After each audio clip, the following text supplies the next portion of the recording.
बात ऐसी थी कि जब सेन साहब की पांचों बेटियां सीमा, रजनी, आलो, शेफाली, आरती हुई तो मिस्टर एंड मिसेस सेन को अब कोई भी उम्मीद नहीं था कि उनको बेटा होगा। सेन साहब की नई काली चमकती हुई मोटर कार बंगले के सामने बरसाती में खड़ी है। सेन साहब को इस कार पर नाज है। बिल्कुल नई मॉडल है, 7,500 में आई है। काला रंग तथा उसका चमक ऐसा है कि उसमें अपना मुंह देख लो। अगर कार पर कहीं एक धब्बा दिख जाए तो क्लीनर और सोफर की सामत समझो। मेम साहब की सख्त ताकीद है कि खोखा खोखी गाड़ी के पास भटकने न पाए। सेन साहब की 5 लड़कियां हैं। पांचों लड़कियां बहुत सुशील हैं। मिस्टर एंड मिसेस सेन ने उन्हें क्या करना चाहिए यह सिखाया हो या नहीं, लेकिन उन्हें क्या क्या नहीं करना चाहिए उन्हें अच्छी तरह से समझाया है। इसलिए पांचों लड़कियां मिस्टर एंड मिसेस सेन के इशारों पर कठपुतलियों की तरह नाचती हैं और उनके माता पिता को इस बात पर गर्व है कि उनकी लड़कियां उनके इशारों पर चलती हैं। वे कभी भी किसी चीज को तोड़ती फोड़ती नहीं हैं। वह खेलती हैं, दौड़ती हैं, लेकिन कभी भी किसी चीज का नुकसान नहीं करती। वे अपनी होठों पर ऐसी मुस्कुराहट ला सकती हैं कि सोसाइटी की तारिकाएं भी उनसे कुछ सीखना चाहें तो सीख लें, पर उन्हें खिलखिलाकर किलकारी मारते हुए किसी ने सुना नहीं है। सेन परिवार से मुलाकात करने वाला शख्स ने अपने शरारती बच्चों से खींच कर कहा, एक तुम लोग हो और एक सेन साहब की लड़कियां हैं। अबे फूल का गमला तोड़ने के लिए बना है, तुम लोगों के मारे घर में कुछ भी नहीं रह सकता। सो जहाँ तक सेन परिवार की लड़कियों का सवाल है, उनसे मोटर कार की चमक दमक को कोई खास खतरा नहीं था, लेकिन उस घर में खोखा भी तो है। खोखा सेन साहब का सबसे छोटा लड़का था। खोखा ही तो एक बुढ़ापे का सहारा है। यह नहीं कि मिसेस सेन अपना और बुढ़ापे का कोई ताल्लुक मारने को तैयार हूँ, और सेन साहब तो सचमुच में बूढ़े नहीं लगते हैं। मिस्टर एंड मिसेस सेन को अब कोई भी उम्मीद नहीं था कि उनको बेटा होगा, लेकिन उनके उम्मीद छोड़ने के बाद खोखा हुआ था। खोखा घर के किसी भी नियम को नहीं मानता था, इसलिए गाड़ी को किसी से खतरा हो सकता था तो वह खोखा ही था। बात ऐसी थी कि जब सेन साहब की पांचों बेटियां सीमा, रजनी, आलो, शेफाली, आरती हुई तो उनके लिए घर में अलग नियम बनाए गए थे। उनके लिए दूसरी तरह की शिक्षा थी और खोखा के लिए दूसरी तरह की शिक्षा थी। कहने के लिए सेनों का कहना था कि आखिर खोखा एक लड़का है, इसलिए उसे इंजीनियर ही बनना होगा। अभी से उसके में इंजीनियर के लक्षण दिखाई पड़ते थे, इसलिए उसे वैसी ही ट्रेनिंग दी जा रही थी। अक्सर ऐसा होता है जब सेन परिवार के दोस्त आते हैं तो वह ड्राइंग रूम में बैठते हैं और बातचीत के लिए विषय का अभाव होने पर चर्चा निकल पड़ती है कि किसका लड़का क्या करेगा। तब सेन साहब बड़ी मौलिकता और दूरंदेशी के साथ फरमाते हैं कि वह तो अपने लड़के को अपने ढंग से ट्रेंड करेंगे। आज की पढ़ाई लिखाई तो फिजूल है, वह तो अपने लड़के को अपनी तरह बिजनेसमैन या इंजीनियर बनाना चाहते हैं। अब देखिए ना, सेन साहब कह रहे हैं कि खोखा अब 5 साल का हो रहा है। लोग कहते हैं कि अब उसे किंडरगार्टन स्कूल में भेज दो, लेकिन अभी मैंने यही इंतजाम किया है कि कारखाने में बढ़ई मिस्त्री 1-2 घंटे के लिए आकर उसके साथ ठाक पीट किया करे। इससे बच्चों की अंगुलियां औजारों से वाकिफ हो जाएंगी। एक दिन की वाकया है, सेन साहब के कुछ दोस्त उनके ड्राइंग रूम में बैठकर आपस में गपशप कर रहे थे। उनमें से एक साहब साधारण हैसियत के अखबारन बीस थे और वे सेनों के दूर के रिश्तेदार भी थे। उनके साथ उनका लड़का भी था जो खोखा से छोटा था। वह छोटा लड़का बड़ा समझदार और होनहार मालूम पड़ता था। किसी ने उसकी कोई हरकत देखकर कुछ तारीफ कर दी और उसके पिता से पूछा, बच्चा तो स्कूल जाता ही होगा। इसके पहले कि पत्रकार महोदय कुछ जवाब देते, सेन साहब ने बोलना शुरू कर दिया, मैं तो खोखा को इंजीनियर बनाने जा रहा हूँ। और वही बातें बार बार दोहरा कर वे थकते नहीं थे। पत्रकार महोदय चुपचाप मुस्कुराते करते रहे। जब पत्रकार महोदय से फिर से पूछा गया कि उनको अपने बच्चे के लिए क्या ख्याल है, तब उन्होंने कहा कि मैं चाहता हूं कि वह जेंटलमैन जरूर बने और मेरा बेटा जो कुछ भी बड़ा होकर बनना चाहता है उसके लिए उसे पूरी आजादी है। सेन साहब जब इस उत्तर को सुने तो ऐंठ कर रह गए। तभी बाहर शोरगुल सुनकर सेन साहब उठने लगे। सेन साहब के दोस्त भी बाहर आने के लिए इच्छा प्रकट की और सेन साहब के साथ ही बाहर आए।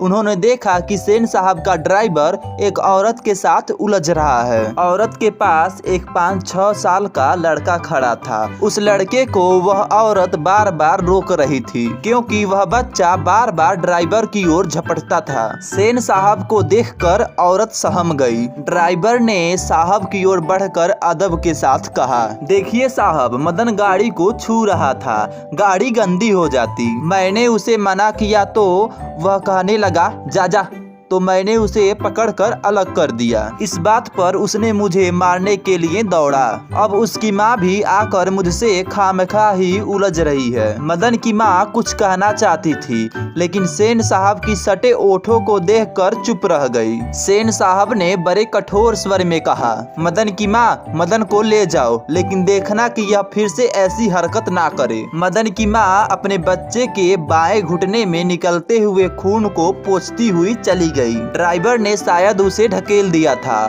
और वह गिर पड़ा था। ठीक इसी वक्त मोटर के पीछे खट खट की आवाज सुनकर सेन साहब लपके और ड्राइवर भी दौड़ा और सभी लोग सीढ़ियों से उतरकर अपनी अपनी गाड़ियों की ओर चले। सभी ने देखा कि सेन साहब ने खोखा को गोद में लेकर हल्की मुस्कुराहट के साथ डांट रहे हैं और मोटर की पिछली बत्ती का लाल शीशा चकनाचूर हो गया है। सेन साहब ने अपने मित्रों को संबोधित करते हुए कहा, देखा आप लोगों ने, बड़ा शरारती हो गया है कासू। मोटर के पीछे हमेशा पड़ा रहता है। उसके पार्ट पुर्जों में इसको अभी से इतनी दिलचस्पी है कि क्या बताऊं। शायद वह देखना चाहता था कि आखिर इस बत्ती के अंदर है क्या। सेन साहब खोखा को जमीन पर रखकर अपने दोस्तों के साथ उनकी कार की तरफ चले। मिस्टर सिंह अपने कार के पास पहुँचे और सेन साहब को नमस्कार कर दरवाजा खोलने के लिए बढ़े और फिर रुक गए। उनकी निगाह अचानक अगले चक्के पर गई थी। उन्होंने नजदीक जाकर देखा और परेशानी के हालत में खड़े हो गए। टायर बिल्कुल बैठ गया था,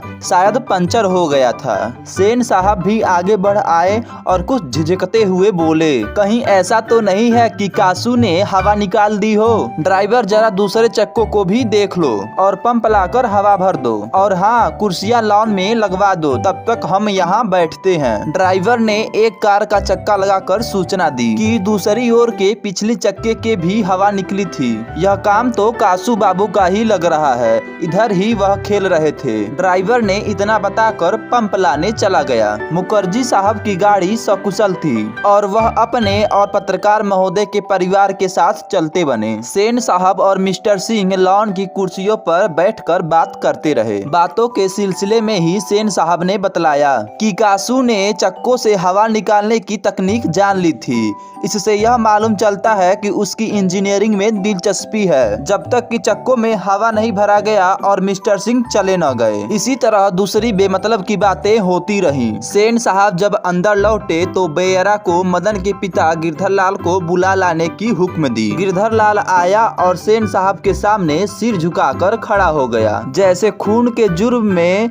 जज के सामने कैदी खड़ा हो। सेन साहब ने ठंडी निस्वार्थ आवाज में कहना शुरू किया, देखो गिरधर, मदन आजकल बहुत बदमाश हो गया है। मैं तुम्हारी और उसकी भलाई चाहता हूँ। गाड़ी को गंदा किया वह अलग, मना करने पर ड्राइवर को मारने दौड़ा और मेरे सामने डरने के बदले वह उसकी ओर झपटता रहा। ऐसे ही लड़के आगे चलकर गुंडे, चोर और डाकू बनते हैं। गिरधर लाल कभी कभी जी कह देता था। सेन साहब का भाषण जारी था। उसकी क्या हालत होती है तुम जानते ही हो। उसे संभालने की कोशिश करो, फिर ऐसी बात हुई तो अच्छा ना होगा। तुम जा सकते हो। उस रात गिरधर लाल के क्वार्टर से आते हुए मदन के चिल्लाने की आवाज से सेनों का आरामदेह शयनगार गूंज गया। आराम में बाधा पड़ने के कारण मिस्टर सेन ने मिसेस सेन से बहुत समझदारी की बात कही। गिरधर लाल बहुत समझदार आदमी है, उसकी बीबी ने ही लड़के को बिगाड़ दिया है। मदन की यही दवा है कि मैं उस कमबख्त की खाल उधेड़ दूं। गिरधर लाल यदि ऐसी ही कड़ाई जारी रखी तो शायद वह ठीक हो जाए। मिसेज सेन की नींद टूट गई थी।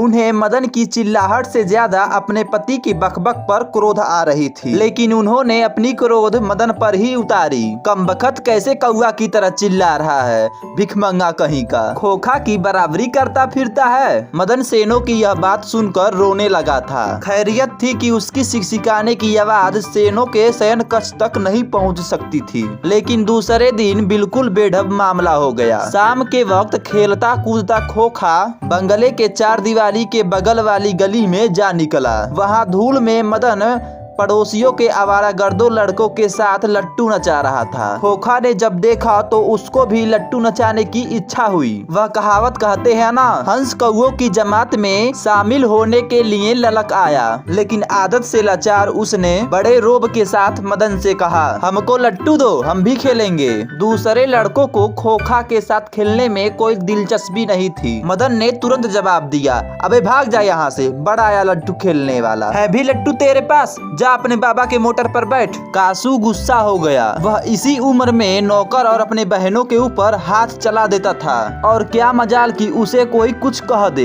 उसने न आओ देखा न ताओ मदन को एक घुसा मार दिया। चोर गुंडा डाकू होने वाला मदन भी कहाँ मारने वाला था। वह झटपट कासू पर टूट पड़ा। दूसरे लड़के जरा दूर हटकर द्वंद्व युद्ध का मजा लेने लगे। यह लड़ाई हड्डी और मांस के लिए बंगले के पिल्ले और गली के कुत्ते के बीच थी। बंगले के अंदर यह लड़ाई हुई होती तो कासू शेर बन जाता। वहाँ से 1 मिनट बाद ही रोता हुआ जान लेकर भाग निकला। महल और झोपड़ी वाले के बीच लड़ाई में अक्सर महल वाले ही जीतते हैं, पर यहाँ उल्टा हो गया था। जैसे ही लड़ाई खत्म हुई सभी बच्चे अपने अपने घर चले गए। मदन घर नहीं लौटा, लेकिन जाता ही कहाँ। 8-9 बजे तक इधर उधर मारा मारा फिरता रहा। फिर भूख लगी तो गली के दरवाजे से आहिस्ता आहिस्ता घर में घुस गया। उसके लिए मार खाना मामूली बात थी।